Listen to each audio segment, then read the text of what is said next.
Karen showed up at my door one morning with her usual fake smile, a clipboard in her hand, and the kind of arrogance that made you want to shut the door in her face. She waved a paper and told me I owed hundreds of dollars because my mailbox was 2 inches too tall. I almost laughed right in her face, because while she thought she was intimidating me, she had no idea who I was. I'm not just a homeowner. I'm a legislative attorney, the kind of person who helps write and review the very laws that her beloved HOA pretends to enforce.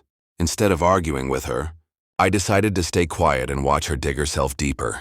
Over the next week, Karen harassed me nonstop. She posted fake violation notices on my door, left threatening letters in my mailbox, and even trespassed into my yard to take pictures. My neighbors whispered about how powerful she was, but they didn't know that every move she made was another nail in her own coffin.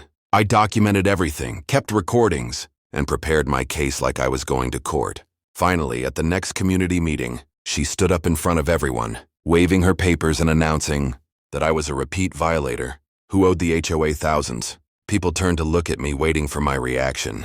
That's when I calmly pulled out the state law, the one I had helped draft, and read it word for word. Every single fine she listed was invalid.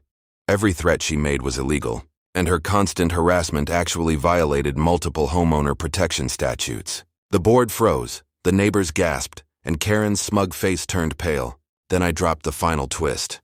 Not only were her actions illegal, but because she trespassed on my property and attempted extortion, I had already filed a complaint with the state attorney's office. Her jaw dropped. By the end of the night, she was forced to resign, stripped of her so-called power, and soon after, she was facing legal trouble of her own. Justice wasn't just served, it was written. Now tell me, what would you do if someone like Karen tried to fine you with rules that don't even exist?